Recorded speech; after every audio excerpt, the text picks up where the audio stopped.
Facebook están 30 días nomás.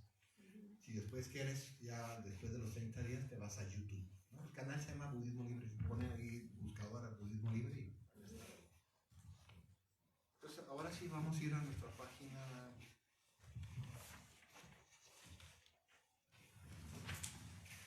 5, por favor. Vamos a leer los dos últimos párrafos. Página 5, dos últimos. Dice principios para las enseñanzas del Dharma. Y la solicitud, por favor. Principios para las enseñanzas del Dharma. No confíes en los maestros, sino en sus palabras. No confíes en las palabras, sino en su significado. No confíes en el sentido temporal del significado, sino en su sentido definitivo. Y no confíes solamente en la comprensión intelectual, sino en la experiencia directa del conocimiento trascendental.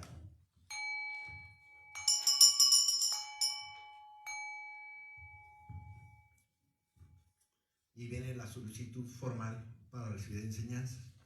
En nuestra práctica no hacemos promoción, no hacemos, ¿cómo se llama?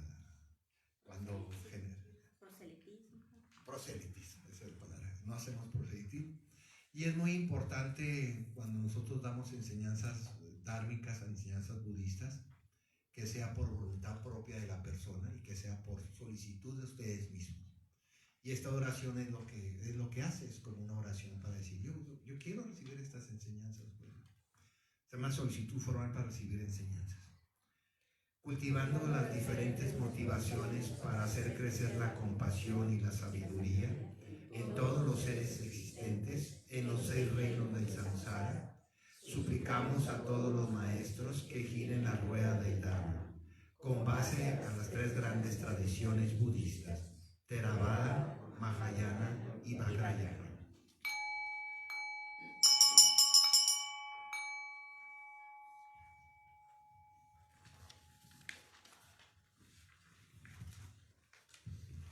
Muy bien.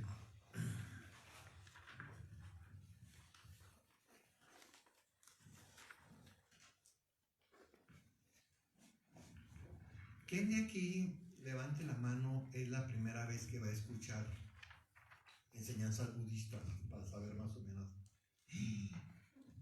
La primera vez. Bueno, como veo también muchas caras conocidas, pues se aguantan un ratito, voy a repetir las cosas. Porque sí, yo creo que sí, está bien, está bien. Después nos platican por qué llegar. Es que tengo otras cosas, pero voy a tener que echar un poquito más para atrás. Actualmente, esto es muy importante para los que ya son o practican el budismo o son simpatizantes del budismo. Es muy importante ubicar lo que es hoy en día el budismo.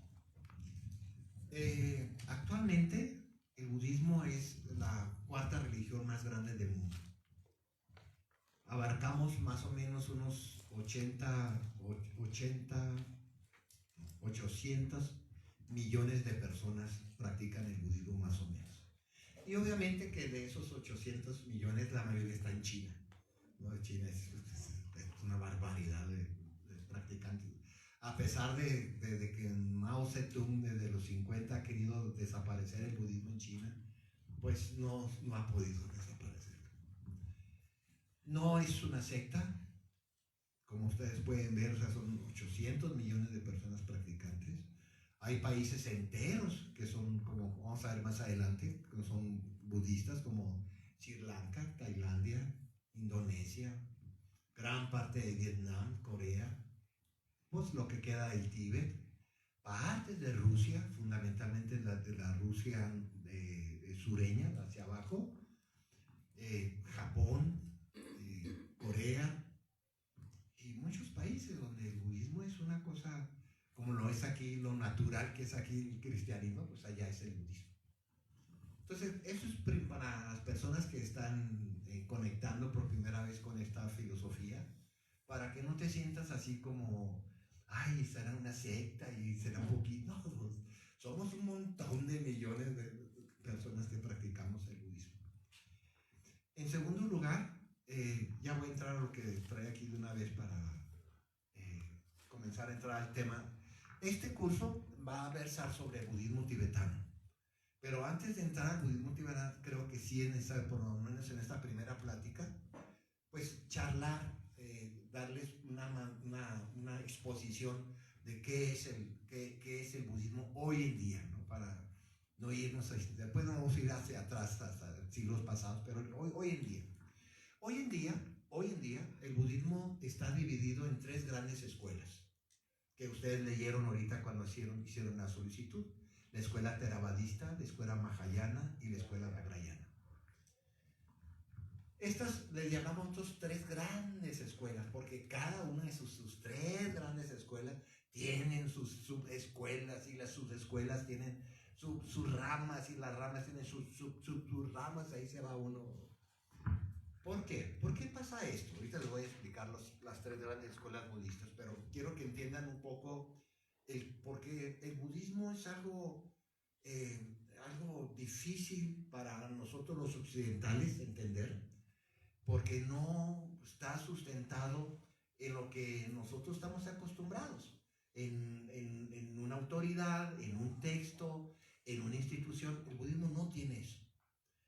Uno, el budismo no tiene un texto evangélico único, como sí las tienen las demás religiones. Por ejemplo, los cristianos y los católicos pues tienen la Biblia, los judíos tienen el Torán, los musulmanes el Corán.Nosotros tenemos una cosita que si te interesa a ti leer un librito en una tarde rápidamente, una síntesis muy apretada de lo que es el budismo, pueden leer el Dhammapada. Dhamma, así como se escucha, el D-H-A-M-M-A, Dhammapada. Y el Dhammapada fue un intento que se hicieron en el siglo XIV grandes maestros de lo que hoy conocemos como el centro del Himalaya, donde con el ejemplo que en el siglo XIV había dado la gente que practicaba bajo la Biblia o el Corán, etcétera, pues dijeron, listo, vamos a hacer algo parecido, vamos a hacer entre comillas, una Biblia tibetana. Y fue cuando se produce este famoso texto del Dhammapada como un intento de un texto que fuera aceptado por todas las escuelas budistas, por todas las escuelas budistas. En nuestra página web, si ustedes se van en la página inicial se van hacia abajo, hay una liga que se llama Sutras y Sastras. Le dan un clic ahí y ahí tenemos, y buscas el Dhammapada, así como se escucha, el Dhammapada. Tenemos como tres textos en PDF de diferentes traducciones del Dhammapada. Para que lo lean, son 220 y tantos párrafos o versos donde se intenta sintetizar lo que es seguro, pero pues no funcionó. No, las escuelas, la mayoría de escuelas no aceptaron ese texto como una representación evangélica del budismo, y pues ahí se quedó como un intento muy válido. Hay que leerlo. Yo lo leo más o menos una vez al año, le he hecho te lo lees en una tarde, realmente de 3-4 horas lo lees, no necesitas más tiempo. Y es una buena, pero hasta ahí se llegó. No tenemos un texto evangélico, no tenemos un texto único para todos los budismos. Esto es muy importante porque te vas a encontrar, para los que ya han estado en el budismo, a mí me pasa, todavía tengo 30 años en eso y todavía me pasa, que uno se marea, ¿no? De todas las escuelas y maestros, y se marea uno, ¿no? Dos, no tenemos un centro de poder. No tenemos una Meca, no tenemos una Roma. Hay un centro de poder allá por Nepal y norte de la India que se llama Bodh Gaya, que es donde el Buda logra su iluminación, ¿no? Pero pues no, tampoco se ha constituido como si tú me dijeras a mí, a ver, Calama, ¿cuál es el centro de poder del budismo? Pues, si te vas a Sri Lanka es una cosa, si te vas a Corea es otra cosa, si te vas a Japón es otra cosa. ¿no? Si te vas al Tíbet es una montaña y es un desastre. No tenemos un centro. Hay centros que se llaman la ruta del Buda, que es en la parte de ese Nepal que les decía y de la India, que es la ruta donde nació Siddhartha Gautama, donde dio su primera enseñanza, es otro lugar, donde dio muchas enseñanzas, es otro lugar, donde muere es otro lugar, y donde se iluminó, que es Bodh Gaya, que es el lugar más importante, podríamos decir, en la práctica budista, pero no es un centro de poder, no hay una Roma ahí ni nada, no hay muchos monasterios de diferentes escuelas, etcétera. Y eso vuelve como lógica a no haber un texto y no haber un lugar, tampoco tenemos una autoridad única en el budismo. O sea, lo equivalente a un papa. No hay. Todos ustedes conocen al Dalai Lama, como ya les comenté que el 21 de enero vamos a hablar de sus libros. Son muchísimos, vamos a escoger algunos, nomás de los más importantes de él. Pero el Dalai Lama es el líder espiritual de lo que hoy es el budismo tibetano. Y el budismo tibetano, en términos poblacionales demográficos, solamente representa el 4% del mundo de budistas a nivel mundial. ¿No? 4%, 5%, no son más, son 6, 7 millones de budistas tibetanos.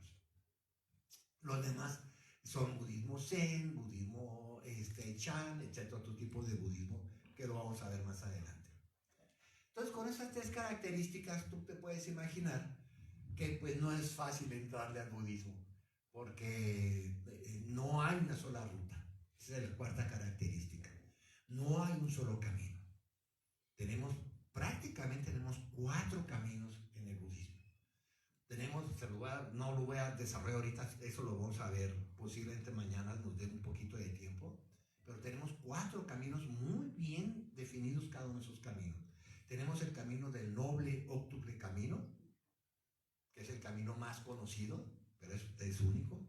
Después tenemos el camino de las 7 perfecciones, que están en lo que muchos de ustedes conocen, que están en el Sutra del Satipatthana. Después tenemos el camino de los bodhisattvas, que están basados en las 6 perfecciones.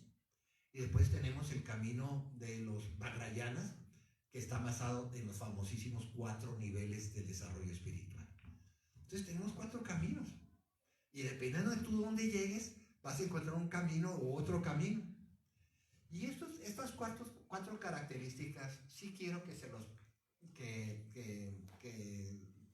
entren en tu mente, para que no busques algo definitivo o algo que sea único en el budismo. No lo hay, ¿no? En nuestra búsqueda en el Buda Dharma, nuestra búsqueda en este gran camino espiritual, es ver dónde te sientes mejor. Hay personas que se sienten mejor en una escuela, hay personas que se cuadran mejor en unas, otras en otras, pues depende mucho de tu carácter, de tu personalidad, de lo que andas buscando. Lo que a mí me gusta hacer esta presentación porque nos da cuenta que el budismo, aunque es podríamos decir, una concepción de vida muy sencilla y realmente muy del sentido común, ¿no? Cuando nosotros penetramos, cuando nosotros comenzamos a estudiarlo, puede ser complicado y puede ser muy difuso, muy dudoso, muy ambiguo, por esta inmensa variedad y por esta falta de centralidad que tenemos. No tenemos un centro. No tenemos un centro espiritual, no tenemos un centro de texto, no tenemos un centro de autoridad. Y entonces eso lo complica, ¿no? Vivir en un mundo descentralizado, en un mundo que no tiene una vertical. El budismo, por eso si tú lo concibes en términos gráficos, el budismo es algo mucho más horizontal que vertical, ¿no? Políticamente podremos decir, es mucho más democrático que autoritario. No tiende a expandirse de manera horizontal y no vertical. Y eso pues tiene tanto sus ventajas como sus desventajas. La desventaja es que si tú buscas algo fundamental, algo sólido, buscas la verdad y aquí me agarro yo, pues el budismo se te va a derretir en las manos, porque no lo tenemos. Y más si entras al tema de la vacuidad del vacío. Más si entras a entrar. No hay. El budismo es una enorme propuesta, espiritualmente hablando, que te ofrece a ti muchos instrumentos y muchas herramientas y muchas prácticas que tú con tu propio criterio irás seleccionando cuál sí hago y cuál no. Y todo depende de la etapa en que estés en tu vida, ¿no? Si estás en una etapa determinada, determinadas lecturas y determinadas prácticas te caerán bien, otras no. Después vas a entrar a otra etapa de tu vida que seguramente vas a tomar otras prácticas y otras ideas, ¿no? Dependiendo de tu etapa de la vida, ¿no? Y eso vamos a ver un poquito más adelante. Pero esto es como la base, la sustancia de lo que es el budismo hoy. Es una variedad en nuestra página, nomás para que se den, que pues es una pinchurreta página de las miles y miles que hay sobre budismo. Tenemos lo que es la área de sutras y sastras, y tenemos ahorita alrededor de 500 sutras y unos 600 sastras. Es lo que traemos ahorita de nuestro, que podríamos decir nuestra biblioteca digital, no sé si le quieres llamar. Entonces tú te pones así, a veces a nosotros nos escriben, oye, ¿y por cuál empiezo? Digo, pues por el leerlos y cual que te queda mejor, por ahí empieza. Porque no, es imposible, si una persona te puede decir, ¿por dónde empiezo a estudiar el budismo? Híjola, nos metes en un problemón, ¿verdad? Porque no hay, o sea, pues podríamos recomendarte un librito ahí de Thich Nhat Hanh, ¿no? O de Pema Chodron, ¿no? Que tiene muy buenos libros de introducción al budismo. Pero pues no, es más una idea de que ponte a ver los títulos y ver qué temas te llaman más la atención. Empieza a leerlo, si no te gusta, pues déjalo y voltea a otro, ¿no? Hasta que vayas encontrando tu propio tono. Es que el budismo es un tono muy personal. Y eso a veces no nos gusta a nosotros. Porque nosotros estamos acostumbrados a que nos digan verticalmente qué pensar, qué hacer, cómo comportarnos, quiénes somos. No nos gusta, porque cuando hay autoridad vertical, cuando hay dogmas, cuando hay fe, pues todos tus problemas se resuelven. No necesitas hacer ningún esfuerzo. Si te vas a los testigos de Jehová, pues a todo dar, Dios, y salvación, y esto, se acabó. Entonces, pues ya tienes todas las preguntas ya con una respuesta. Aquí no. Aquí se requiere un enorme compromiso contigo mismo, y no te diga con la comunidad, para desarrollar tu camino espiritual. Un enorme compromiso tuyo, donde tendrás que elegir en diferentes alternativas, tendrás que elegir en diferentes caminos. Quizá un camino en una época de tu vida te funcione y quizás te deje de funcionar ese camino y tendrás que buscar otro, ¿no? Y así es hasta que nos muramos, y desde nuestro punto de vista cosmológico, pues no hay prisa, porque como vas a renacer otra vez, y esperemos que sea como ser humano, pues y vas a tener tiempo, y vamos a tener tiempo hasta que salgamos de este círculo del samsara. Y esta, vamos a llamarle pluralidad, y esta enorme descentralización del budismo ha hecho que estas tres escuelas sean una de las pocas, podríamos decir, parámetros que tenemos hoy en día de entender un poco lo que es el budismo. Y ahora sí me voy a las tres escuelas que leímos cuando hicimos la súplica de las enseñanzas a los maestros, que son estas tres escuelas: Theravadistas, Mahayanas y Vajrayanas. Y esto es importante porque una de las características que vamos a ver del budismo tibetano es de los pocos budismos que asumen, que adquieren, que practican las tres escuelas al mismo tiempo. Y de hecho, para nosotros personalmente es uno de los elementos que por lo menos a mí me han definido mucho hacia la línea del budismo tibetano. Esta capacidad que tiene el budismo tibetano de absorber las tres escuelas, ¿no? y darle un sentido gradual y darle un sentido de una perspectiva de larguísimo plazo a estas tres escuelas. Primero, veamos los theravadistas. Theravadista es un concepto sánscrito que quiere decir los antiguos. Eso quiere decir theravadista. Los antiguos. Eso es lo que quiere decir, no quiere decir más. Y se supone que los theravadistas, se lo voy a poner geográfica, histórica, geográfica y después de contenido. Los theravadistas hoy en día son países, por ejemplo, Sri Lanka, Tailandia, Indonesia, Myanmar, ¿cuál otro me falta? A ver, David, de allá. Entonces son lo que se llama sureste de abajo, ¿no? Y su tradición lingüística, que es muy importante en el budismo, la tradición lingüística, es el Pali. Ellos leen y estudian el budismo en Pali. ¿Qué me faltó? Bueno, parte del Vietnam y parte de Corea también son theravadistas. Aquí tenemos en México, por cierto, el único monasterio budista que hay en México es theravadista y está a media hora de Jalapa, Veracruz, ¿no? Y ahí hay un monje theravadista residente y hacen retiros y cursos theravadistas ahí. Y es el único monasterio que tenemos en México budista. Los demás son otra cosa, pero es como monasterios tenemos a los theravadistas. Ellos, los theravadistas, fíjense muy bien, ahí es el contenido. Ellos postulan que la práctica budista fundamentalmente es liberarnos de las emociones negativas. Ese es su postulado. Y desde el punto de vista occidental, los theravadistas son, estoy hablando ya, no como estoy hablando ya en términos occidentales, son como los psicoanalistas del budismo. Son las personas que llevan siglos y siglos estudiando nuestro interior, nuestro mundo interior, nuestros pensamientos, nuestros sentimientos y nuestras emociones.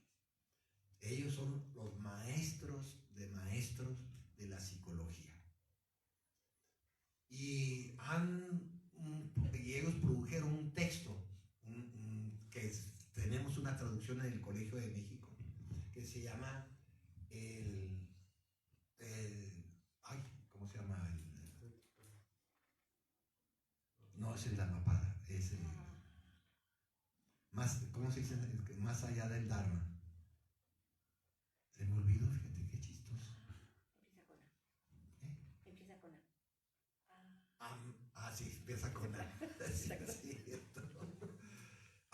No, esa es la vida Dharma. Esa es la vida Dharma, ¿no? Sí, perdón, sí. Vida Dharma, sí, esa es la vida Dharma. Sí. Ellos tienen un texto que lo tenemos en español, gracias al Colegio de México, se llama La vida Dharma. La vida Dharma está producido. Si tú eres psicólogo o eres psicoanalista o te interesa el tema de la psicología humana, tienen que leer La vida Dharma. Es un texto fundamental en la psicología. Ahí la tradición theravadista dice que nuestra mente, ahorita vamos a hablar también de eso, bueno, eso también va a ser un tema de este curso.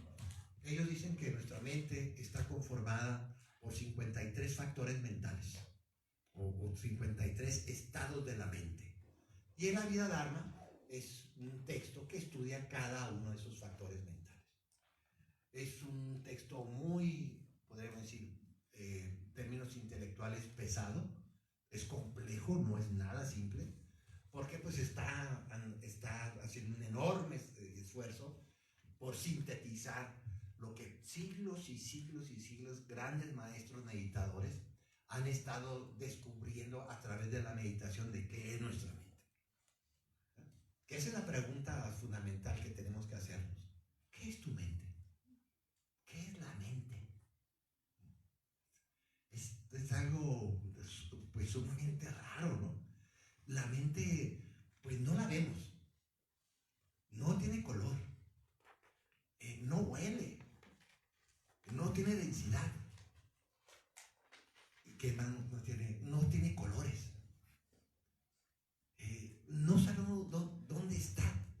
Quizá muchos de nosotros creemos que la mente está en nuestro cerebro, pero no ciertamente no está ahí. No está ahí en tu mente, que ya se ha descubierto hoy con la neurología, que tenemos neuronas en el corazón y tenemos neuronas en los intestinos. O sea, que tu mente también anda haciendo popó por ahí. No sabemos, que si tú me dices dónde está la mente, de hecho los tibetanos, hablando de la cultura tibetana, cuando les preguntan a ellos dónde está la mente, dicen, mi mente. Se ponen aquí su dedito. Nosotros decimos, tú dices, oye, ay, es que mi mente, decimos, ay, que mi mente. Y nos señalamos el cerebro, ¿no? Los tibetanos dicen que está aquí la mente. No sabemos dónde está, la verdad. Sabemos que en una de sus partes, miren, la mente es, lo voy a tener que hablar para poder hacer una experiencia pedagógica, para poder explicarnos. La mente es como una entidad que necesita forzosamente asentarse en una base material. En este momento, tu mente está asentada en tu cuerpo. Tu mente está asentada en tu cuerpo. Tu mente es el dedito gordo, tu mente es tu nariz, tu mente es, o sea, la mente está como, podríamos decir, está como completamente asentada en lo que es tu cuerpo. Obviamente que esa mente tiene partes que le gusta, que está más a gusto tu mente allí, en tu cerebro y en tu corazón. Ahí la mente está muy a gusto. Pero también está en todos los demás, tu mente.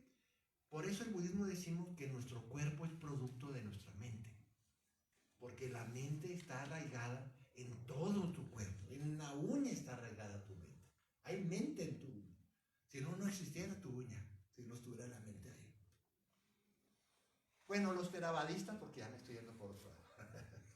Los theravadistas son los que han estudiado mucho la mente. Prácticamente nosotros, en nuestros libros y en nuestras conferencias, en nuestros cursos, hablamos mucho cuando hablamos de la mente en esta gran tradición theravadista. Y si tú eres como decía, eres psicoanalista, eres psicólogo, te gusta el tema del psicólogo, tu escuela va a ser la theravadista. Quédate con los theravadistas. Ahí tienes para unos 50,000 millones de renacimientos para estudiar la mente humana. Que algún día nadie sabe ahorita qué es la mente. Ni se lo crean. Ni el budismo sabe qué es la mente. Sabemos qué pasa con la mente, qué hay allí, qué no hay. Sabemos ciertas cosas, pero que tú me digas qué es la mente y yo te diga es esto y lo otro, no. Tenemos ciertas ideas, ciertas hipótesis, ciertas experiencias, ciertas, podríamos decir, ciertas certezas de lo que es la mente, pero decir qué es la mente, no lo saben, siendo honestos, no lo saben. Tradición Pali, y son los que han conservado con más pureza lo que se llama la tradición de las enseñanzas de Siddhartha Gautama, el Buda. Son los que han conservado lo que llamamos nosotros los sutras más trascendentes en el budismo, en todos los budismos, vienen del budismo theravadista y están escritos fundamentalmente en Pali. Después ya se ha traducido obviamente en otras lenguas, como la española, inglesa, etcétera, alemana, etcétera. Pero son los que han conservado más en pureza las enseñanzas de Siddhartha Gautama. Y el sutra donde se basan los theravadistas, obviamente se basan en todos los sutras, pero el sutra más importante donde se basan los theravadistas se llama el Sutra de las 4 Nobles Verdades, que muchos de ustedes ya espero que hayan leído, más los conocidos. son expertos en el sutra, los cuatro nombres verdaderos. Ese es su gran, podemos decir, su gran, su línea. De las cuatro nombres verdaderos ya se derivan todos los demás enseñanzas y todo. Y estos son los antiguos, son los iniciados, son los originales. En la práctica se habla de monjes, principalmente en Tailandia y en Indonesia. Los theravadistas más consecuentes, más duros son los monjes del bosque, así se les llama, que son monjes que se van a vivir al bosque, ahí en Tailandia y en esos países. Se ponen una casita ahí hecha de palitos y ahí se sientan. Y ahí se la pasan. Y los pueblos, como son budistas, los pueblos budistas se dan cuenta cuando llega un monje theravadista, un monje del bosque, y entonces dice, ay, ya llegó y entonces ya comienzan a llevarle agua, le llevan comida, pero el monje está ahí, y nomás come lo que le llevan y él sigue ahí. Esa es podemos decir, la tradición más radical y más dura de los theravadistas. Y también hay monasterios theravadistas, ¿no? En los monasterios theravadistas, digo, por si un día se te quieres ir por ahí, se levantan a las 3, 4 de la mañana, comen una vez al día, y es meditar, estudiar. Son muy estrictos, es una disciplina muy estricta los theravadistas. Pero gracias a ellos, pues hoy en día hemos tenido el lujo, el privilegio de tener todas las enseñanzas del Buda originales de Buda, que son los sutras, los tenemos gracias a ellos. Después viene la segunda gran escuela, la escuela Mahayana. Yana se escribe con Y. Maha quiere decir grande, Yana quiere decir camino. Y los Mahayanas surgieron en una convención que hubo 200 años, cierta Gautama, más o menos es de los 500, 600 años antes de Cristo. El Mahayana y los primeros 3 siglos del budismo no solamente había theravadistas, no se llamaban así, pues eran monjes budistas nomás. El concepto theravadista nació en esta tercera convención que hubo de los budistas de aquel entonces, que se concentraban básicamente en lo que es la India Norte, parte de lo que es Nepal y Bután ahora, ¿no? Ese es el corazón del origen del budismo, que después se fue a ir extendiendo, y les voy a explicar cómo se fue extendiendo el budismo en esas regiones. Y los Mahayanas, en esta tercera convención budista, unos 200 años antes de Cristo, 300 años después del Siddhartha Gautama, comenzaron, como pasa todavía hoy en día, fueron los jóvenes monásticos, los jóvenes comenzaron a cuestionar a los theravadistas, diciéndoles que se concentraban muchísimo en su persona, en su individualidad, ¿no? Que había que pensar mucho más en nosotros. Mahayana quiere decir el gran camino. Y ellos, los jóvenes, comenzaron a postular que el budismo tenía que expandir su percepción, su práctica hacia los demás. Por eso se dice que el Mahayana, el corazón del Mahayana se llama la compasión. Es decir, así como para los theravadistas las emociones es su centro de práctica, para los Mahayanas su centro de práctica son los otros, las demás personas, los demás seres sintientes.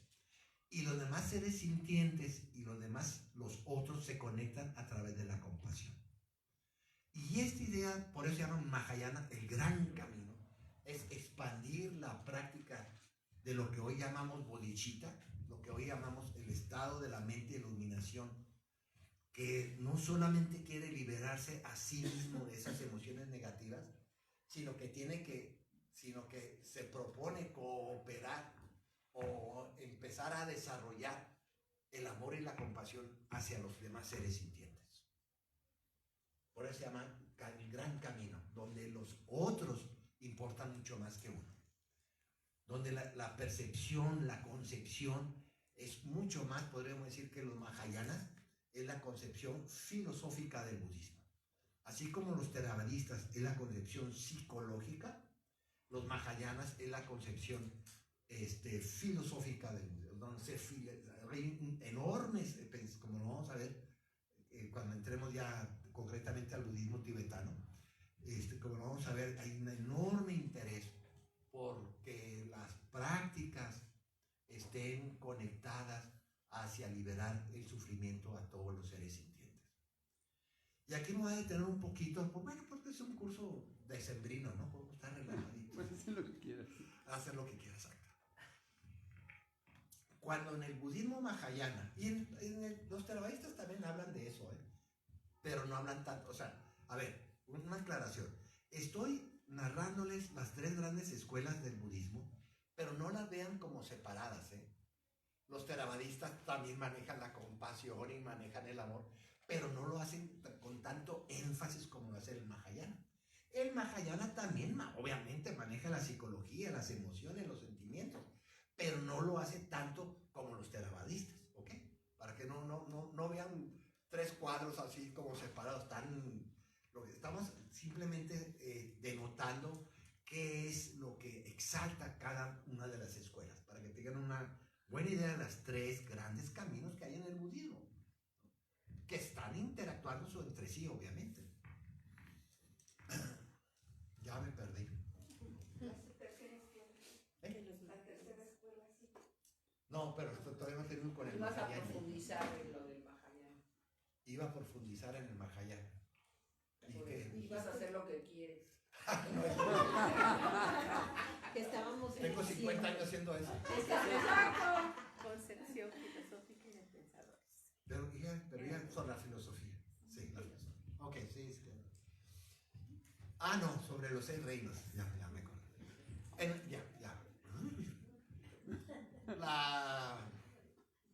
Cuando nosotros, en el budismo mahayana, y en los budismos en general, hablamos de los seres sintientes, hay que tener muy claro, que esto es muy importante en nuestra práctica, hay que tener muy claro que no solamente estamos hablando de los seres humanos, para empezar.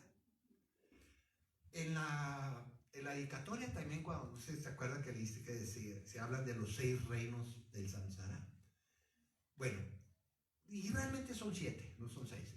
Para esto se los voy a explicar, porque creo que es importante dentro del concepto mahayana, qué es esto de los seres sintientes.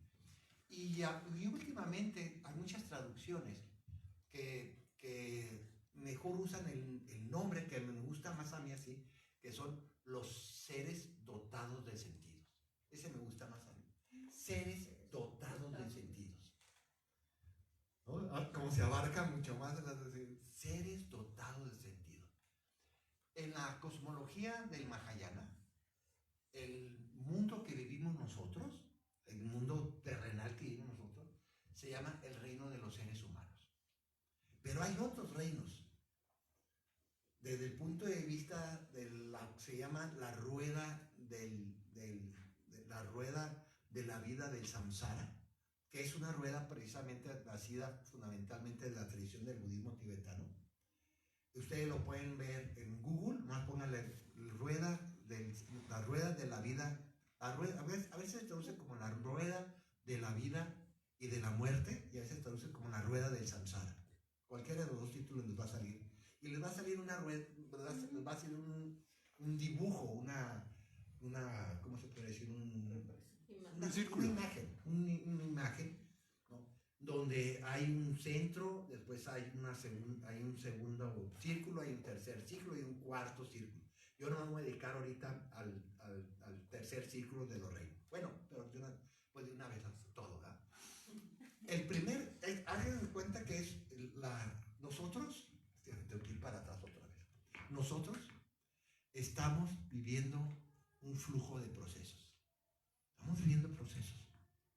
Nada en tu vida se detiene. Ya te diste cuenta de eso, ¿verdad? Nada en tu vida se detiene. Nada es permanente. Ni nada es definitivo.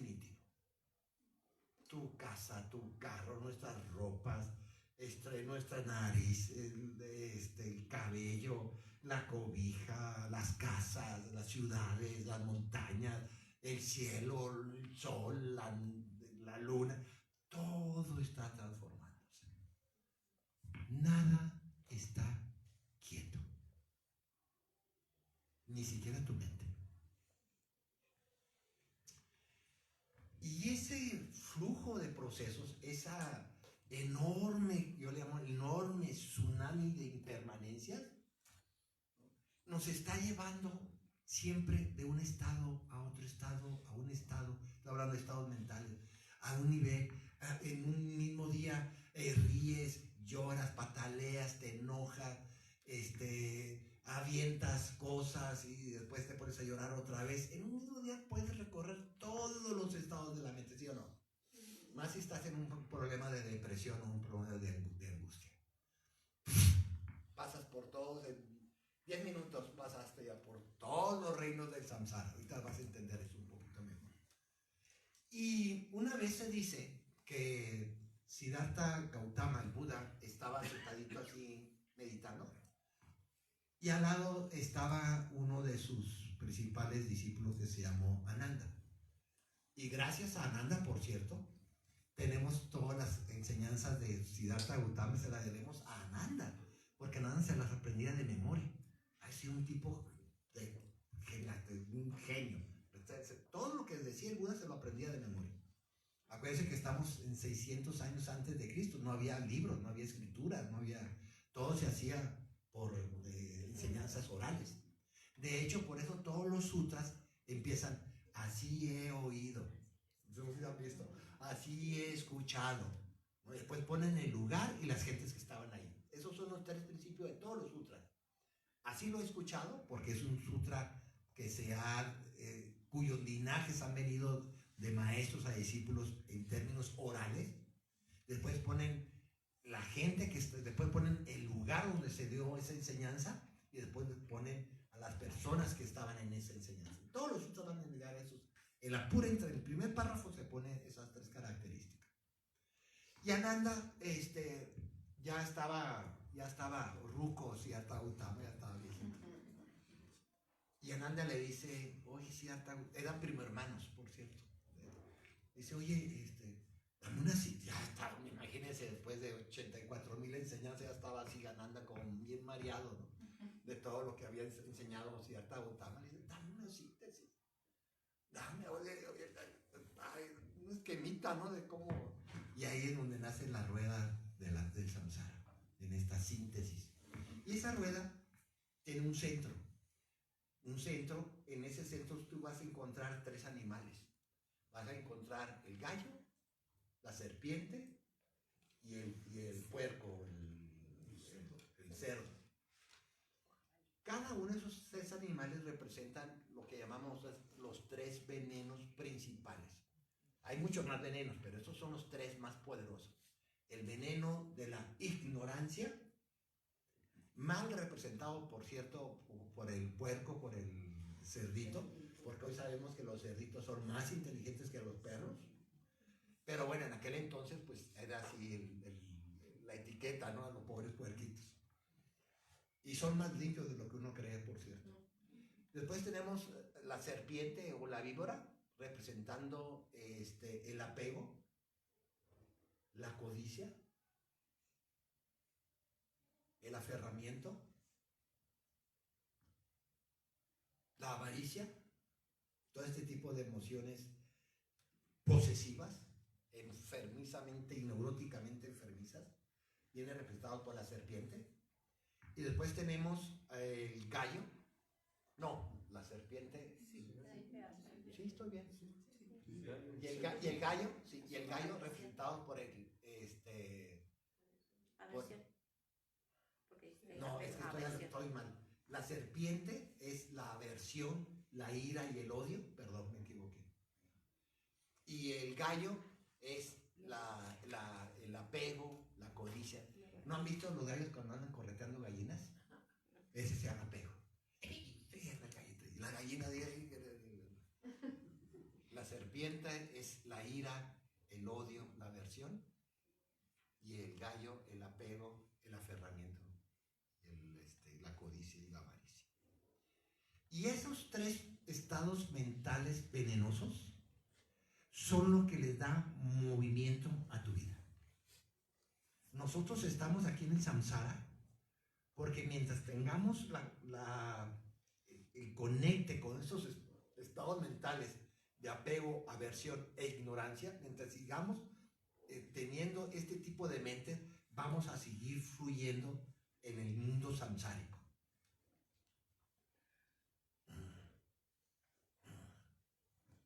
El mundo samsárico se caracteriza por ser un mundo atascado de sufrimiento.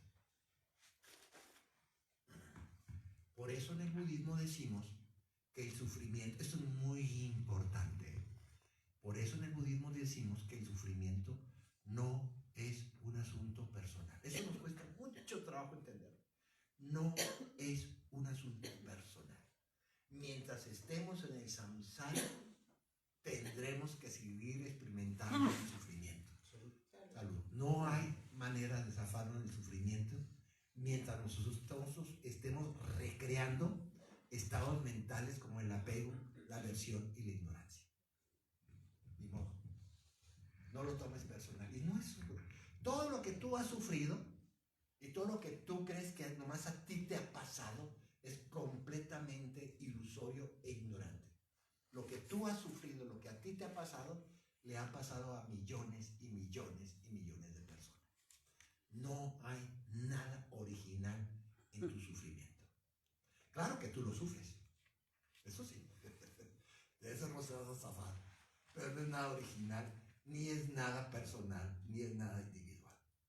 Lo que tú has sufrido, lo han sufrido millones y millones de personas. Mientras sigamos en esta ruedita de los estados mentales venenosos del apego, la aversión y la ignorancia. Por eso es el centro, es la energía que va a mover todo el samsara. Después tenemos un segundo círculo, en esa, si quieren, apúntenle así, van haciendo los círculos, porque así lo van a ver. En un segundo círculo, hay un círculo donde están unas personas como cayendo y otras personas como subiendo. Unas personas que de blanco se van convirtiendo en negros y de negros que se van convirtiendo en blancos. Este segundo círculo representa los renacimientos. Nosotros, desde el punto de vista de la cosmología budista, hemos estado renaciendo en mundos inferiores y hemos estado renaciendo en mundos superiores, dependiendo de cómo has construido tu karma. Y ese segundo círculo representa los renacimientos hacia abajo. En el budismo tú ahorita renacemos nosotros como seres humanos, pero si tu karma negativo es muy poderoso, puedes renacer una cucaracha, puedes renacer en un ratoncito, y también podemos superar. Hay muchos animales que renacen en seres humanos si han creado el karma suficiente para irse a un reino superior. Y ese es el ciclo que le llamamos el ciclo eterno de renacimientos. Estamos yendo abajo, haciendo arriba. Y de hecho, ese segundo círculo expresa tu vida cada 24 horas. Si te fijas muy bien, todos hablamos de días buenos y días malos, ¿no? Días buenos, arriba. ¡Ay, qué bien! Días malos, chicos. Días buenos, ¡ay, sí, no! Pero ya me salieron que no se cae. Ahora sí me dieron mi aguinaldo completo. No me lo dieron. Toda tu vida cotidiana, cada 24 horas, estás recorriendo tus renacimientos positivos y negativos. Nos sentimos bien, nos sentimos mal, nos sentimos mal, nos sentimos bien, mal. Ya estamos. Por eso a veces nos cansamos mucho de la vida. La vida es muy agotadora porque tantos cambios, desajustes mentales y de experiencias de vida, pues sí nos llegan a agotar. Es agotador. Pero bueno. Una pregunta. Sí. Sobre el tema. Sí, ¿el ser humano es en lo mejor en lo que podemos renacer? No y sí. Déjame terminar los 6 reinos. Ahorita vemos. Sí, en términos de iluminación, no en términos de renacimiento. Pero ahorita vemos eso. Después viene el tercer círculo, un tercer círculo, que es el círculo de los círculos de los 6 reinos del... Aquí sí me voy a detener más. De los 6 reinos del samsara. Son 3 reinos superiores y 3 reinos inferiores. En estos 3 reinos, acuérdense que estamos en el rueda del samsara. Todos esos 6 reinos hay samsara, lo que quiere decir que hay sufrimiento. Pero obviamente el sufrimiento de los reinos inferiores es mucho mayor que el sufrimiento de los reinos superiores. Se sufre menos en los reinos superiores y se sufre mucho más en los reinos inferiores. Y aquí viene la gran enseñanza que le damos de cierta Gautama, porque estos 6 reinos no solamente puedes tú ubicarlos como reinos, como planos universales, son reinos de tu mente, son mentes también, son estados mentales. Ahorita van a ver por qué. Y voy a tratar de ser un poquito más concreto, a ver si puedo. Dividan ese tercer círculo en 6 partes, como un pastel de 6 partecitas, y vamos a empezar con los de abajo, con los reinos inferiores, ¿no? Para no irnos tan aguitados, ¿no? Ahora empezamos con los más. Primer reino donde más se sufre, se llama, y yo sé que a veces esto cuando hablamos así, mucha gente dice, chin, ¿también el budismo cree en el infierno? Sí. El budismo cree en el infierno, sí. Se llama el reino de los infiernos, que tiene 2 características. No hay que muchas, pero hay, desde el punto de vista de la cosmología budista, este reino de los infiernos, hay infiernos calientes y hay infiernos fríos. De hecho, si alguno de ustedes el día de ayer se levantó de su cama y te dio mucho frío, ese es un frío, es un infierno frío. Hay infiernos fríos. Más que nosotros cuando se nos viene a la mente infierno, luego lo que vemos llamas, ¿no? No, pero los infiernos no son llamas nomás, también son hielos. Y nomás quiero que llegues hoy en la noche a tu casa y abres tu congelador, pon tu dedito dentro del congelador 5 minutos y ahí te quiero ver cómo va a terminar tu dedito. Es infernal vivir el frío también. Y eso los tibetanos lo saben muy bien, porque los tibetanos viven en la nieve. Este reino de los infiernos se define fundamentalmente cuando nuestro karma negativo es enormemente más poderoso que el karma positivo. Cuando la gente mata, cuando hemos matado a nuestros padres, cuando hemos robado a comunidades, cuando hicimos que miles y miles de personas murieran de hambre, o murieran de frío, o murieran de calor. No, las personas que han hecho mucha maldad, que han creado un karma espantoso, ¿no? Tienden a renacer en este infierno. Y en términos mentales, esto es lo más importante, el estado emocional que representa los infiernos se llama odio. El odio es el estado infernal que todos nosotros hemos vivido cuando hemos odiado. No estoy hablando del posodio hoy, porque el posodio, o el después del odio, pues ya es más. Cuando tú odias, en el momento en que estás odiando a esa persona, o esa situación, en el momento en que estás en el odio, estás viviendo en un infierno. Es un infierno que uno se pone caliente, y las venas, así, los puños se ponen, se cierran. ¿No? Es el reino de los infiernos que está representado por el odio. Ahí vamos. Vamos al segundo reino. El reino de los espíritus ávidos. En este reino de espíritus ávidos, que no es tan desconocido para nosotros, ese es reino de los que llamamos nosotros fantasmas. El reino donde mentes se desprendieron ya de su cuerpo, pero pues no se van, siguen por aquí dando lata, ¿no? Muchos de ustedes seguramente han tenido contacto con fantasmas. Nosotros les llamamos pretas.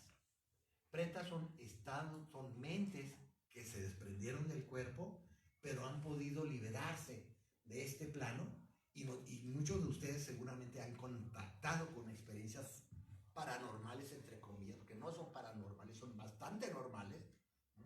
Si ya lo ves desde este punto de vista de la mente, ¿no? Y fundamentalmente es, en términos de estados mentales, los pretas representan la codicia. Todos nosotros hemos vivido la codicia. ¿Qué es la codicia? Es el estado neurótico de la apropiación de un objeto de deseo. Ahí vas tú aquí estamos vas por Perisur, ¿no? Y tienes una posada y ves un vestido para la posada que dices, este vestido para la posada.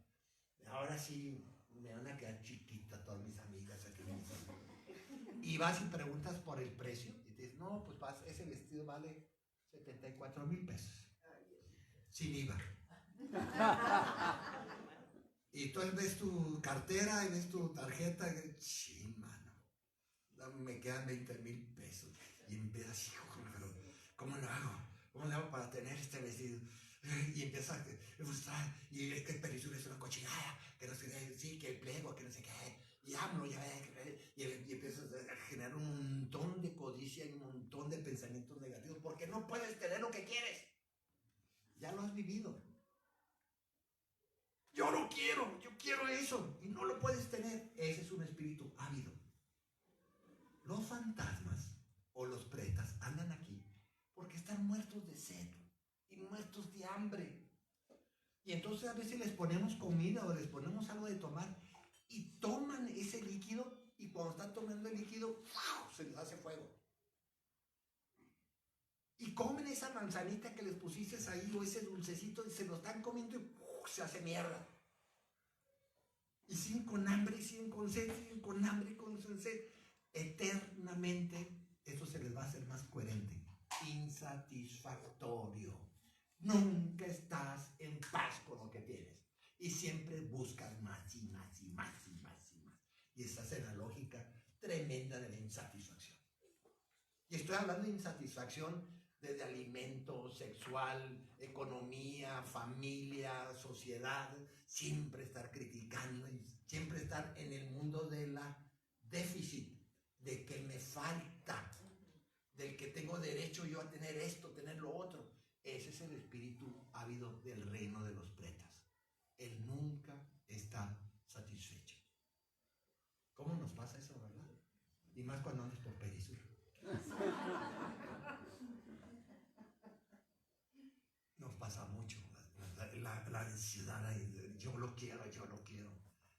Y más cuando te enamoras y no te pega.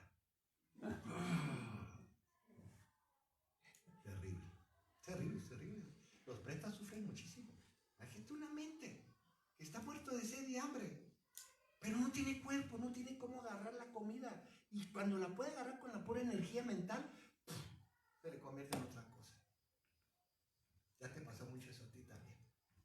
Oh, voy a ir a París, a un circuito a todo dar, con un grupo padrísimo, y regresas echando a peste. Ah, me tocó una señora, hay que roncar toda la noche, no puedes dormir los 10 días, no sé qué. Y eso tiene una cuchinada y ratas, porque París está lleno de ratas, y de ratas por todos lados, ¿no? Traes una cabe y terminas con una enorme insatisfacción. Ese es el reino de los pretas. O sea, cuando tengas esa experiencia, nomás te puedes decir a ti mismo, soy un preta. En este momento estoy actuando como preta. No te sientas mal, es normal. Esta sociedad está hecha para que nos sintamos así, completamente insatisfactorios. Siempre creyendo que somos imperfectos. Siempre creyendo que nos faltan cosas. Que tienes que hacer esto, que tienes que venir hasta un curso. Porque si no, estás perdido. ¿No? Siempre la insatisfacción. Tremendo. A esta sensación de insatisfacción es el nombre que muchos de ustedes conocen, que se conoce con el nombre de dukkha. El famoso dukkha. Que se traduce malamente como sufrimiento. Pero dukkha no es solamente el sufrimiento. Es todas estas enormes sensaciones frustraciones que tenemos y enormes estados emocionales y enormes estados mentales de estar insatisfechos. Y yo aquí tengo una palabra que como vivimos aquí en la Ciudad de México, creo que nos da a atender muy bien, digamos, el sentirnos descuadrados. El no sentir que estamos bien integrados con nuestras experiencias y con nuestra realidad. El sentirnos casi siempre, cuando hay un temblor, que espero que no haya, no, pues aquí no hay madera, pero en cemento también se va. La silla. Sí, es cierto. Cuando hay un temblor fuerte de los que hemos vivido aquí, y estás en tu departamento, en tu casa, lo primero que notas es que los cuadros se descuadran, ¿no? Se mueven los cuadros. Así estamos nosotros. Todo lo que está pasando en tu mente están como temblorcitos y se descuadran. Es que yo creía esto, es que yo sentía esto y ahora no siento esto. Esto me gustaba y ahora ya no me gusta. Este color que pinté la pared, pues ya no me gustó tanto, le hubiera puesto mejor amarillo. Estos descuadres que tenemos constantemente en la vida son experiencias de tuca. De no tener la posibilidad de establecer una conexión coherente, lógica y equilibrada con las experiencias de tu realidad. Y esto tiene mucha más derivación, pero ahí podremos quedarnos con el reino de los pretas, ya saben, ¿no? Y cuando se te aparezca un fantasma, que se te van a seguir apareciendo, no te preocupes, porque hay muchos, no te asustes, más así asustarte un poquito, pero puedes dialogar con ellos, puedes llevarle un vaso de agua, una manzanita, un plátano, un queso, ¿no? Decir, calma, o sea, en la tradición tibetana se les ponen pasteles a los espíritus sábidos y dulces para que se calmen un poquito, ¿no? Mira qué rico, te hice una paletita de dulce, ¿no? Nieve de vainilla les gusta mucho también. Pero sí, no se asusten, son mentes, acuérdense que son mentes que están sufriendo mucho más que tú. Mucho más que tú. Después viene el tercer reino, que es el reino que todos nosotros conocemos bastante bien, que es el reino de los animales. Aquí la característica fundamental del reino de los animales, el estado emocional que nos identifica a nosotros en el reino de los animales, se llama ignorancia. Enorme ignorancia de los animales. Y que no te cuente que los elefantes y que los delfines y que los perros son muy inteligentes. Yo tengo una amiga que quiero mucho, es defensora de los animales, de las que están en movimiento, que defienden los animales, que es muy acertado movimiento, por cierto. Y ella me decía que no, que cómo vamos a nosotros identificar al reino animal como una ignorancia, si los animales sienten y procesan y tienen. Y una vez ya me tiene hasta acá, ¿no? Le dije, ¿sabes qué? Siéntate con tu gatito y tu perrito y explícales el Dharma. Y si te entienden, me ganas.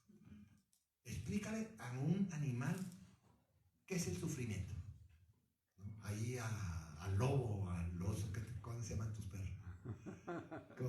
Al oso. Por eso te voy a explicar de dónde viene el sufrimiento.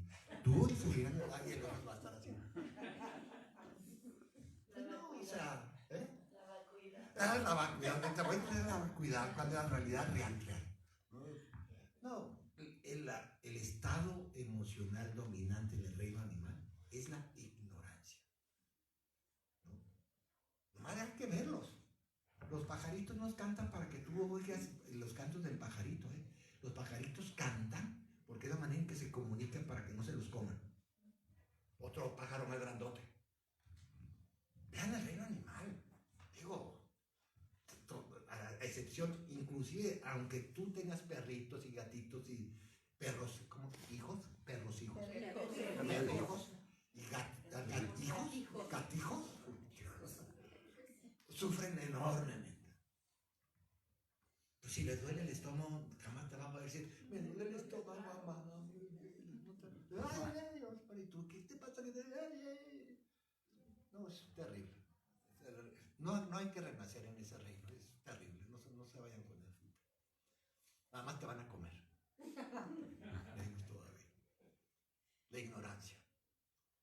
Y esos le llamamos los 3 reinos. Estos 3 reinos, nosotros estaremos renaciendo en ellos con por una ley. Cuando tu karma negativo es mayor que la energía de tu karma positivo, lo más probable es que nazcas en uno de estos 3 reinos inferiores. Ojo con eso, ¿eh?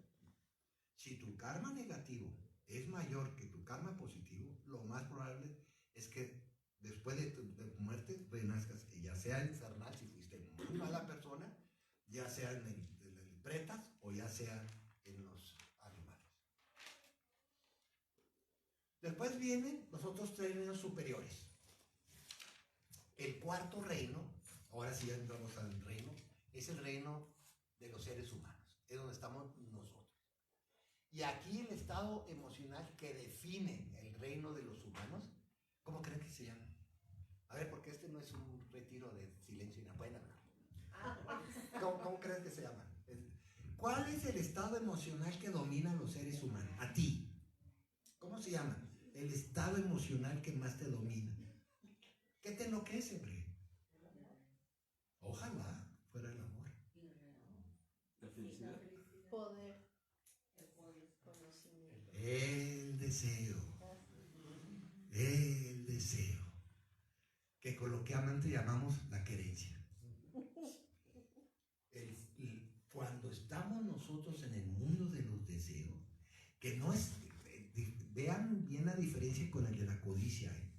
La codicia es un deseo neurotizado, es un deseo sobredimensionado. Aquí en los seres humanos estamos hablando de un deseo que está, podríamos decir, postulado como algo normalizado, algo estandarizado. Por ejemplo, todos deseamos tener una buena comida. Pues chicos, esto no tiene nada de especial, ¿no? Pues todos deseamos pasar una buena Navidad. Por eso tú le dices a tus amigos, que tengan muy bonita Navidad. Es un buen deseo. Ser felices. Todos deseos, ¿vale? Ser felices. Todos, exacto. Todos queremos ser felices. Es un deseo natural. Aquí estamos, es que el deseo que se expresa en los espíritus sábidos, en los pretas, se llama Tana. Y Tana es un concepto muy visual, porque Tana es esta experiencia que a veces hemos tenido nosotros, que tienes mucha sed, realmente está tu boca seca, y logras tomar un vaso de agua y te hace... Ese es Tana. Es un deseo de satisfacción neurotizado o sobredimensionado. El deseo que está aquí, que nos domina a todos nosotros, es un deseo estándar. Es que no hay palabras, me faltan palabras. Es un deseo normal. Natural. Sí, natural, vamos a llamarlo. Macho menos natural. No es un deseo esquizofrénico, ni que te quite el sueño. Es el deseo que vas al Perisur y ves el vestido 70,000 pesos. Sí, bueno, deseo entonces que a ver si el año en enero me suben el sueldo y ahí te queda. No lo neurotizas, no lo vuelves una tragedia, no lo dramatizas. Entonces dices, bueno, pues deseo ganar un poquito más de lana para poderlo comprar y te quedas allí. Sí, ven la gran diferencia. Este es el deseo que mucho Siddhartha Gautama hablaba que es la base de nuestro sufrimiento. De nuestro sufrimiento, podríamos decir, natural. Porque muchos de esos deseos, aunque son normales y estandarizados, pues no se te cumplen. Y después si se te cumplen, ahí comienzas a sufrir para conservarlo. Y después del tercer paso, no me lo quieres conservar, lo quieres incrementar. Úchale. Mejor dices, ¿para qué lo tuve? Así te pasó mucho con tu expareja, ¿verdad? ¿Para qué me casé? Claro, sí, ya te pasó. Ya pasó las 3 etapas famosas. Después viene el 5.º reino. Y aquí sí hay que aclarar un poquito. En este 5.º reino, que es el reino de los Asura, se llama en sánscrito, que en términos judeocristianos le llamamos el reino de los semidioses. Aquí el concepto de semidios hace mucho ruido. Es más, este reino es el reino de las entidades dotadas de sentido que tienen un enorme poder de decisión. Es el reino de en términos judeocristianos, de los arcángeles. Saben que ustedes los arcángeles no nomás son ángeles, los arcángeles son guerreros ángeles. Siempre están con espadas, están escudos, siempre están luchando, siempre están protegiendo. ¿Mande? Con armadura. Están armaduras, todos los arcángeles están armaduras y traen unos zapatos de fierro ahí. Es el reino de los peleoneros. Y el estado emocional dominante de este quinto reino de los semidioses o de los asuras es el reino es el reino de los celos y la envidia. Quiero tener esta propiedad. Quiero que me obedezcan mis hijos. Quiero que mis empleados trabajen 5 horas más. Quiero y en ese quiero constantemente estás peleando con otros para tú imponer tus ideas, tú imponer tus criterios, tú imponer tus opiniones, ¿verdad? Con tu pareja, con tu familia, con tus vecinos, con tus compañeros de trabajo, con tus amigos de la infancia, de la prepa, con los amigos universitarios. Quieres poner, porque eres un asura. Los peleoneros de Carlos Slim, de Trump, son asuras, son constantemente, atiendes, ven, pillaron los de, nomás que se registren para la comida. No oí que han tocado, ¿eh? Se pasaron, es que se pasaron. Se pasaron.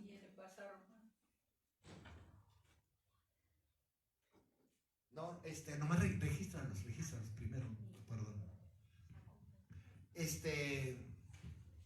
¿Qué tenemos? A ver, cuántos platos. Estamos en los Asura. Cuando tú te has peleado con alguien por algo, no importa qué, no importa si fue un dicho, si fue un peso, si fueron 5 millones, si fue una casa de patrimonio de tu herencia, de tu familia, cuando tú estás en pleitos, por imponer tus criterios, estás en el mundo de los asuras. Y todos en una parte de nuestra vida lo hemos hecho. Todos. Tremendo los asuras. Son los que crean violencia, son los que andan ahí agrediendo, matando, robando. Y toda la Cámara de Diputados. Por cierto, que le quitaron 20% del presupuesto al sector salud. Es una barbaridad. Son asuras. Sí. Son asuras. Están definiendo miles y millones de vidas. Van a morir miles y millones de personas. Que no va a haber hospitales, no va a haber medicina. No hay medicina. Son los asuras. Están definiendo la calidad de tu vida. Están definiendo cómo viven miles y miles y millones de personas. Pues nomás quiero ver a Trump que toque el botón rojo de una nuclear. Y lo puede hacer, está bien loco. 20 millones de gente ahí desaparecidas en tranca. Aguas con los asuras. Y aguas cuando tú seas asura. Ten cuidado, detente. Y no se trata de no dar tu opinión y no luchar por tus ideas. Claro que puedes dar tu opinión, claro que puedes luchar por tus ideas, pero nunca a costa de generar sufrimiento en los demás. Esa es la regla de oro. Nunca a costa del sufrimiento de los demás. Haz lo que quieras, nunca a costa del sufrimiento de los demás. Y después viene el sexto reino. Ya me pasé, pero no importa. El sexto reino. Y este reino sí también es muy conocido en ti. Es el reino que en términos judeocristianos podemos llamarle como el reino de los dioses.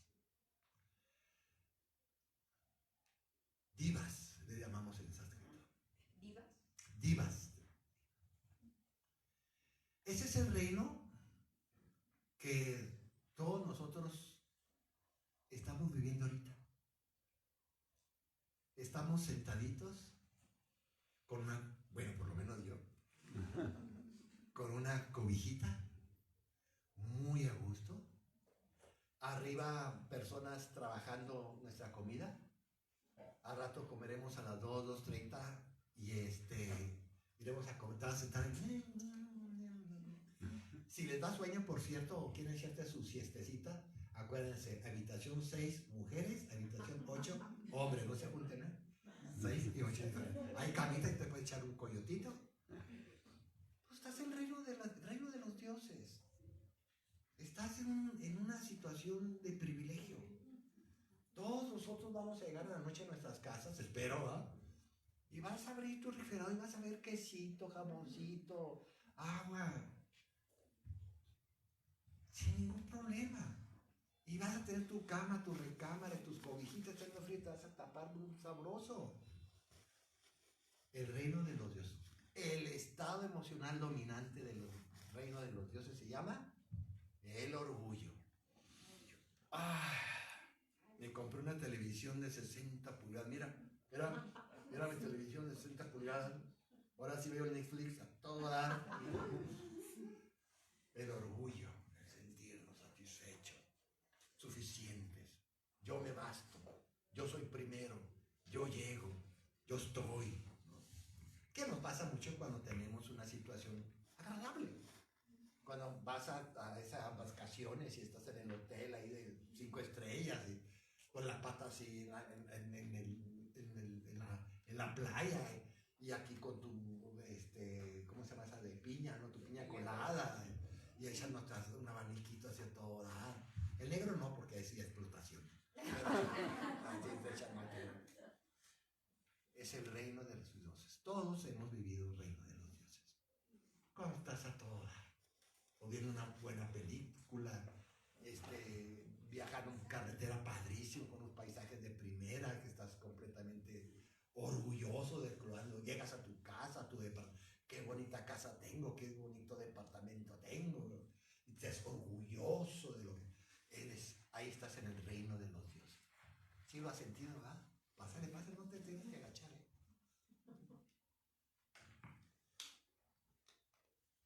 Infernal.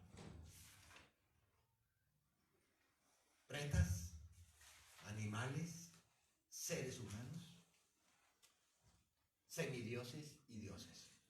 Son los 6 estados mentales que dominan nuestra experiencia. Ahí los tienes. Y cada uno de tus hechos o de tus experiencias van reflejando una experiencia de esos reinos. No solamente renacemos ahí en términos de vidas, sino nuestra mente puede recorrer esos 6 reinos en un balazo. En 10 minutos puedes recorrer tú los 6 reinos. ¿Verdad? Y después viene un tradicional 7º reino. Este ya es un agregado, podemos decir, de nosotros, que es el reino que le llamamos, muchos de ustedes están interesados en este 7º reino, que es el famoso reino del Bardo. ¿El qué? Bardo. El bardo. El reino de los bardos, en términos del libro de los tibetanos de la vida y de la muerte, es el reino donde nosotros, a ver, es que me tengo que ir un poquito para atrás. Nosotros cuando muramos, ¿qué va a suceder? Os prometo al 100%. Lo único que puedo tener yo seguro en esta vida, que todos de aquí, en 100 años, no vamos a estar ninguno. Es lo único que puedes tener. Si tú quieres buscar una verdad absoluta, ahí la tienes. De todo lo demás ya es puro chacoteo. Pero lo de verdad es que en 100 años no vamos a estar ninguno de nosotros aquí. Y cuando nosotros nos muramos, vamos a nuestra mente, es que no es la mente, pues nuestra naturaleza de mente, nuestra mente última, se va a desprender de nuestro cuerpo y va a entrar en un proceso que le llamamos el bardo. El bardo es un proceso de un espacio, entre comillas, donde todavía no hemos renacido, y estamos en un espacio que se llama el espacio del bardo. Y en ese espacio puede durar nuestra mente, puede durar de 3 días a 49 días viviendo en ese reino de los bardos. De hecho, nosotros cada 24 horas vivimos la experiencia del parto cuando te vas a dormir. Si piensas bien, ahorita estás en un curso budaico, que es buen momento para que reflexiones bien. Si tú cuando te vas a dormir, cuando vas a tu cama y cierras tus ojitos, realmente estás experimentando de manera mínima lo que es la muerte. Cierra tus ojos y desactivas tu visión. Después los oídos se tapan también. Después tu olfato se tapa también. Después tu gusto, tu sentido gustativo se tapa también. Y después tu sentido táctil se tapa. ¿Qué es eso? Cuando mueres, ¿qué pasa? Eso. Cada 16, 18 horas estamos experimentando una pequeña experiencia mortal que le ponemos románticamente sueño. Es el sueño. Cuando tú entras en sueño, entras a un bardo. ¿Y después qué pasa? Dependiendo de ese bardo, dependiendo de ese sueño, vas a despertar de nuevo el día siguiente. Y ese despertar del día siguiente tú lo puedes identificar como renaciste. El bardo no solamente se trata de la existencia de nuestro cuerpo con la muerte y con el nacimiento. Cada 24 horas estamos experimentando el reino del bardo. Ahorita hay montones de mentes que están viviendo en el reino del bardo. Ya sea mentes cada 24 horas, o sea mentes de cada 80 años, cada 70 años, dependiendo de la muerte. Y cuando nosotros, ya para terminar, porque esto ya te va a dar sentido a los 6 reinos que estamos nosotros. Acuérdense que son reinos de renacimientos también. Dependiendo de tu karma, ojo con el subrayo y pongo así en plumón amarillo, dependiendo de tu karma, ese bardo va a crear un renacimiento en uno de esos 6 reinos, en uno de esos 6 reinos del samsara. Mientras no nos iluminemos, mientras nuestra mente no está iluminada, seguiremos viviendo la experiencia del bardo y renaciendo una y otra vez, cada 24 horas, cada 80 años, cada 70, depende de cuánto aguantes en esta vida. A veces 3 días, hay niños que nacen y mueren a los 3 días. 3 días fue su bardo, y andan en el barro otra vez. Y dependiendo de tu karma, vas a renacer en un reino inferior o en un reino superior. Y ahora sí contesto tu pregunta. Por fin. Ya con esto nos vamos al coffee break.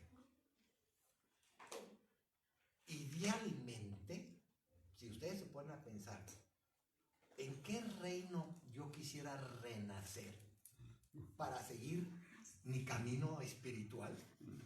Para seguir mi camino espiritual, es el reino del ser humano.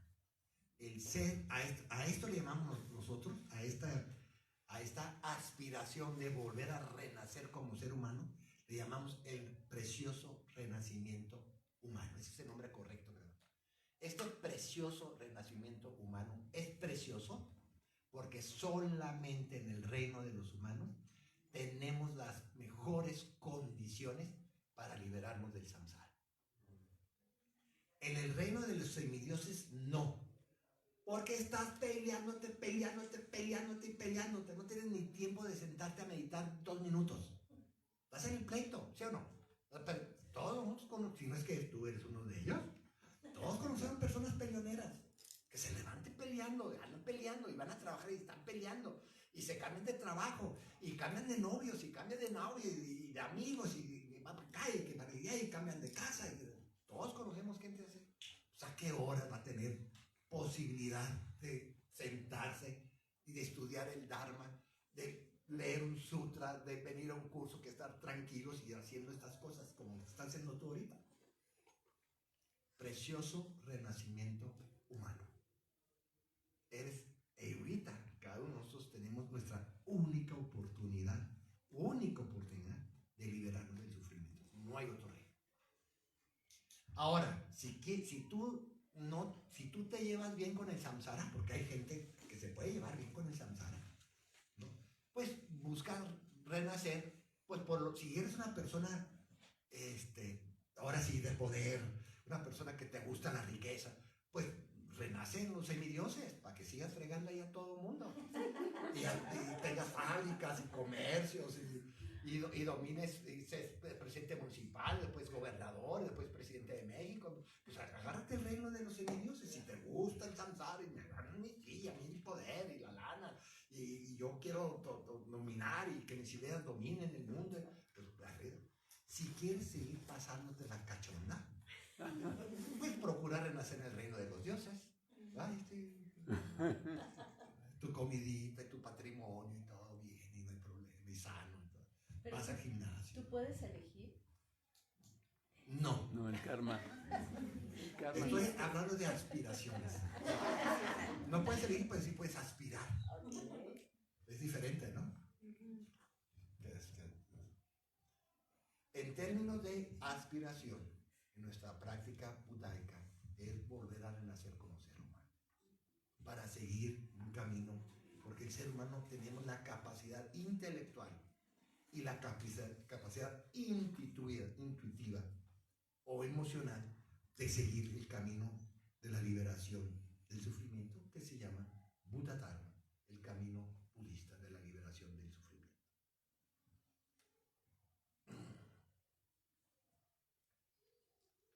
Pues ya les di el 50% de lo que es el budismo tibetano.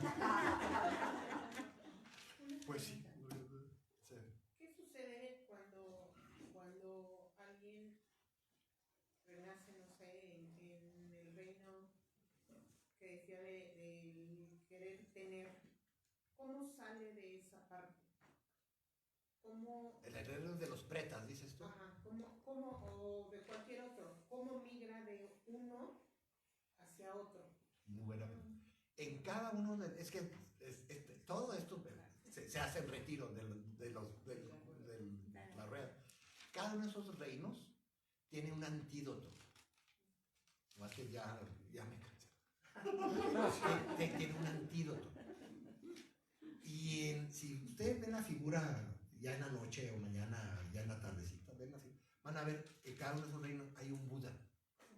Y ese Buda está dándole a la persona que está en ese reino el antídoto. Por ejemplo, el antídoto para el reino de los infiernos se llama paciencia. No hay enemigo más poderoso contra el odio y tu ira que cultives la paciencia. El antídoto más poderoso para el reino de los espíritus ávidos se llama aceptación. Está un Buda, son imágenes iconográficas, ¿no? El antídoto más poderoso para la ignorancia se llama sabiduría. Y ahí está un Buda dándole un libro a los animalitos, ¿no? El antídoto más poderoso para el deseo se llama satisfacción. El antídoto más poderoso contra el orgullo se llama...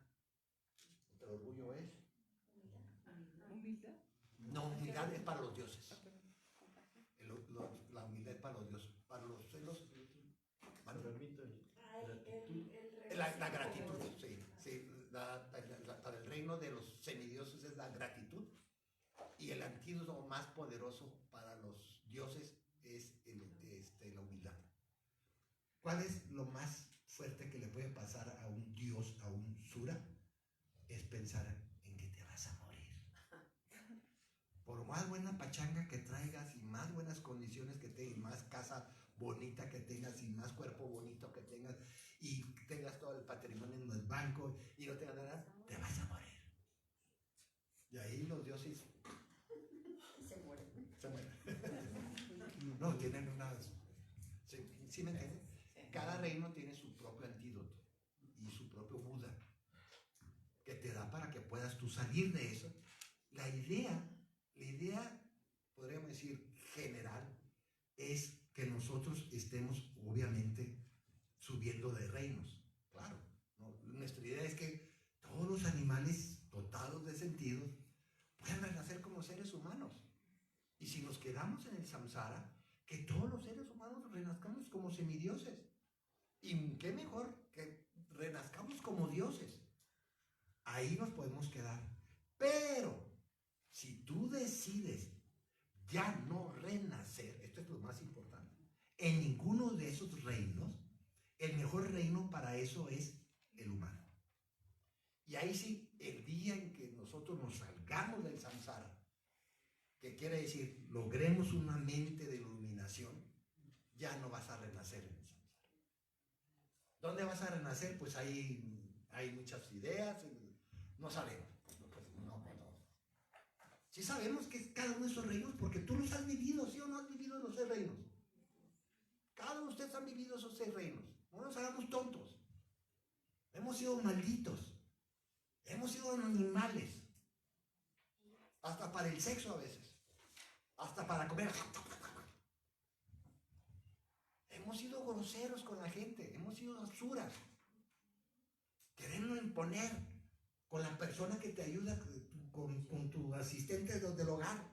Es que me robaste, se perdió un anillo, es que fue a haber sido ella, que María, porque todas se llaman Marías. María. Y hemos vivido una vida de experiencias gloriosas. Cuando tú estás sentada en tu sala, con los pies arriba de la mesa, poniendo palomitas en tu microwave y una Coca-Cola con hielo. Has vivido el reino de los dioses. Todos hemos vivido. Ahora, la pregunta es, antes del coffee break, ¿en qué reino estás ahorita? ¿Qué reino te está dominando esta época de tu vida? Y para eso es todo este para que, ¿dónde? ¿En qué reino estás? ¿Qué reino estás viviendo? Y ahí ya comienza a hacer tu práctica espiritual. Ahora sí, yo me quiero salir de aquí. No quiero estar aquí.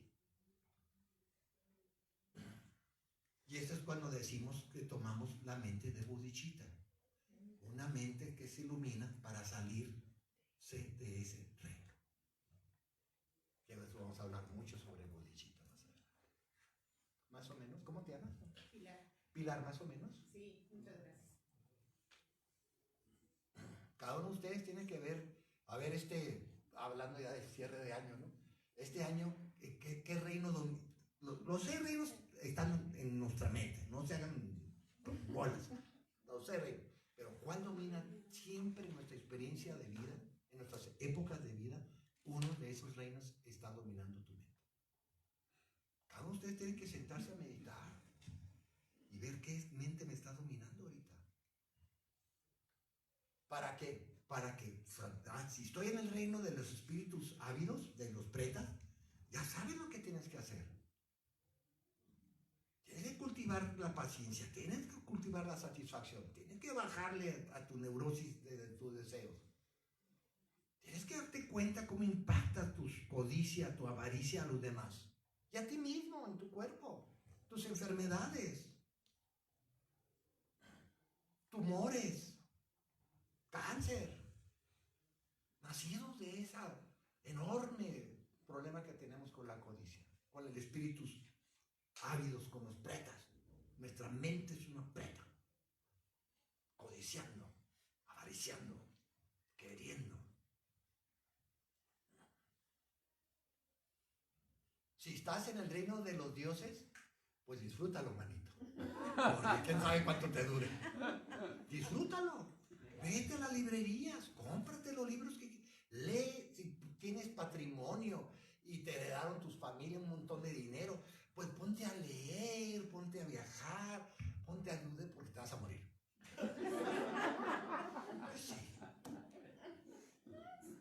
Puedes poner tu camino. Ay, ahora ser budista. Ah, no, después musulmán. Ay, me voy a ir con el papa. Pues haz lo que quiera. Pues aprovechalo, que te vas a morir. Entonces ya cuando nos ubicamos en el reino, comenzamos a tener una más astucia de qué queremos hacer con nuestra vida. Pero tienes que primero definir qué está pasando con tu vida. Para eso sirven los reinos. Por eso Siddhartha Gautama nos dio esta enseñanza para eso. Hasta llegar a la conclusión de ya no quiero renacer. Y ahí ya empieza el verdadero camino de un budista. Ya no querer renacer en el samsara y lograr la liberación del sufrimiento a través de superar ese samsara con el estado mental nirvánico, con el nirvana. Pues vamos a hablar de qué se podría pensar en la no renuncia. ¿Alguien más? ¿Cómo te puedes dar cuenta que ya no quiero renacer? ¿Qué indicios hay? ¿Cómo te das cuenta a ti que no te gusta la nieve de chocolate? ¿Cómo te puedes dar cuenta? Probándola. Ah, exacto. Pues prueba. Ya probaste todos los serrenos. ¿Te gustaron los serrenos? ¿Te gustó uno de ellos? Ah, bueno, pues quédate ahí. Busca la aspiración de estar ahí. Si ya no te gustó ninguno de esos reinos, de hacer lo que tienes que hacer.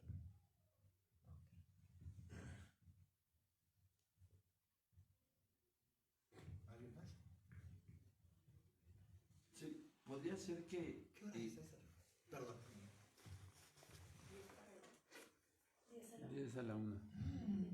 Coffee break ya se... Bueno, se nos va a encimar con la comida. Ah, perdón.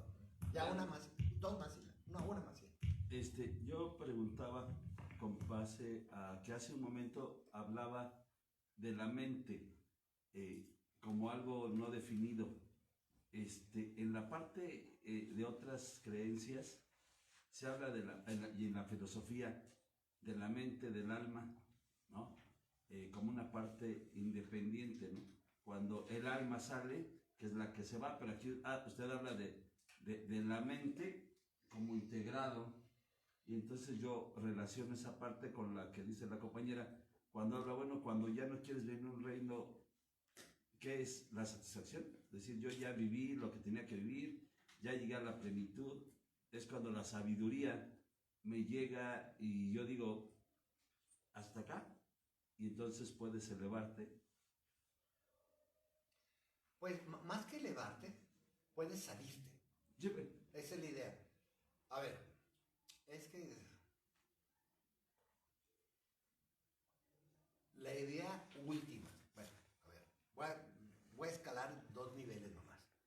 Primero, mientras sigamos nosotros en el samsara, la mayor aspiración que podamos nosotros tener es seguir viviendo como seres humanos. ¿Estamos de acuerdo? Hasta ahí. O sea, negarnos a nacer como semidioses y dioses, y negarnos obviamente a nacer en los inferiores. ¿Estamos de acuerdo? Ahora, si llega un momento, esto ya depende de tu camino, si llega un momento en que ya estás completamente convencido que en el samsara no existe la verdadera y última felicidad, entonces entramos a un segundo escalón que le llamamos la renuncia. Renunciamos a seguir viviendo en el samsara. ¿Pero qué requiere el no vivir ya en el samsara?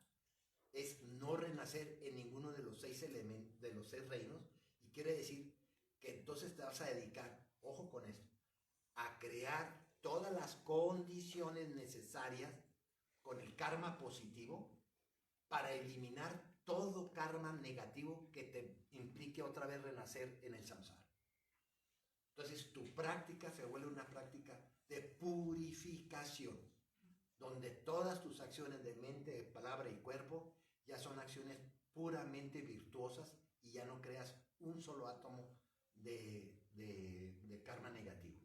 Al no crear ningún karma negativo, ya tu renacimiento en el samsara será imposible.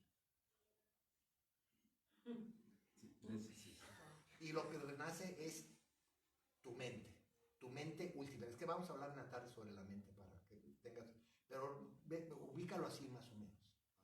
Ese sería. Gracias.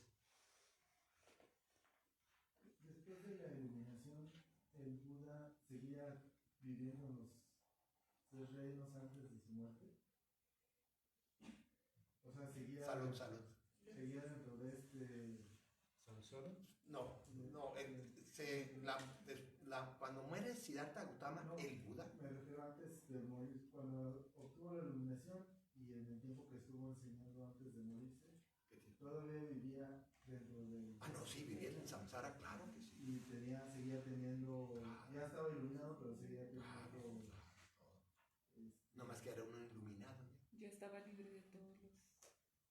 Pero sí vivía en Samsara. Y seguía enojándose y seguía... Claro, hasta hay anécdotas, sí. Pero estaba iluminado. Es que vamos a hablar de eso un poquito más adelante. Nada más un comentario, un poquito con lo que tú decías.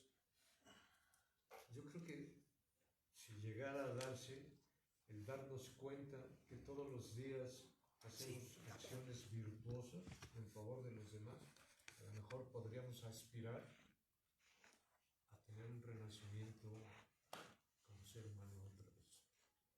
Pero, entonces, como que creo que toda esta información es una información importante de aspiración. Y de hecho una de las meditaciones vamos a hablar un poco de esa aspiración. Entonces, no verlo como algo imposible, porque el Buda finalmente en algún momento dijo, pues cualquiera de ustedes se puede iluminar. Cualquiera de nosotros tenemos esa posibilidad allí. Somos un Buda en potencia. Y eso lo dicen los maestros. Entonces, por eso creo que es importante irlo visualizando y trabajando. Nada más. Gracias, ¿no? Muy bien. ¿Puedo contar algo último? Rápido. O sea, mencionó que, por ejemplo, el reino de los seres humanos está en la parte del deseo, un deseo no neurotizado, hasta cierto punto, pues, normal o estandarizado. Y con lo que mencionaba, ¿no? Esta parte de la renuncia, mi pregunta es realmente si podemos salirnos de estos reinos, si por ejemplo la parte del deseo en el reino de los seres humanos incluye deseos vitales como el alimento, ¿no? El agua, y también deseos a lo mejor de expectativas sociales. Entonces creo que, no sé, o sea, mi duda es, ¿realmente podemos salirnos de... Si el mejor reino de estos 6 es el de los seres humanos y esto incluye el deseo, inclusive satisfacer el alimento que es biológicamente básico, creo que no podríamos. Mira, espérate. A ver, es que aquí están las... Mira, nosotros en el reino de los seres humanos estamos completamente... Es que es otro... Me tengo que ir a otro nivel. Estamos completamente contaminados respecto a los otros 5 reinos. De hecho, en este reino de los seres humanos conviven los otros 5 reinos. ¿Estás de acuerdo? En nuestra práctica espiritual, lo que queremos es, primero, comenzar a que el reino del ser humano comience a desfasarse o a independizarse o a aislarse de los otros 5 reinos. ¿Qué es eso? ¿A qué te huele eso? ¿A qué te huele? No intelectual. ¿A qué te huele cuando yo te digo, sabes que en este reino de los seres humanos procura no entrar o no experimentar o no conectar con los otros 5 reinos, con otros 5 estados emocionales? ¿Qué se llama eso? Eso se llama salud mental.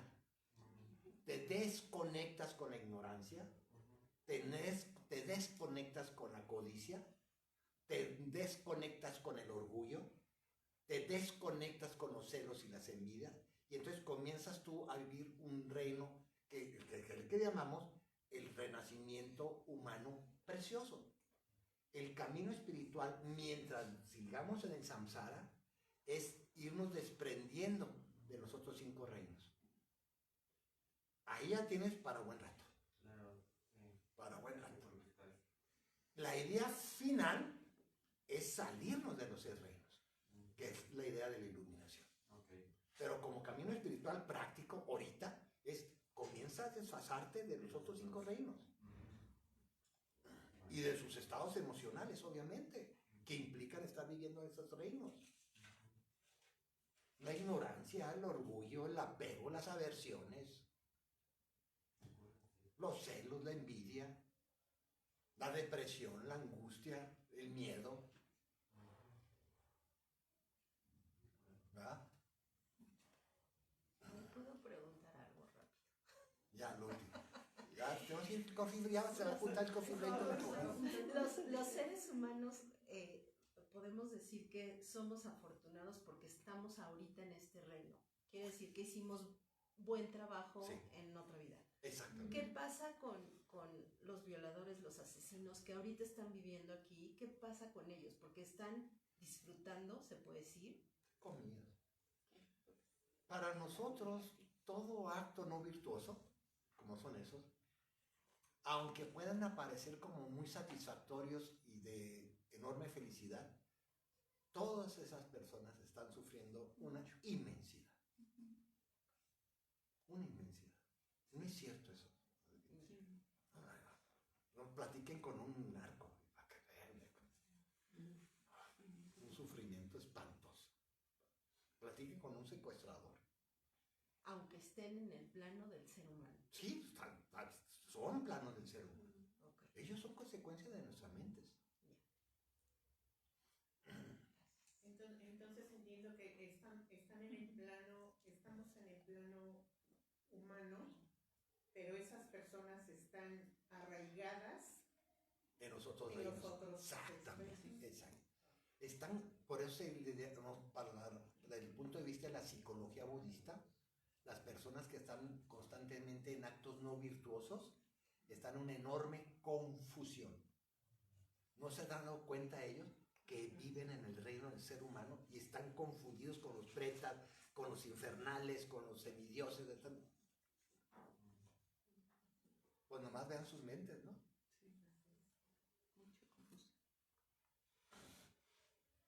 Tan tan, coffee break, nos venimos a hacer meditación y seguir la comida y ahí seguimos.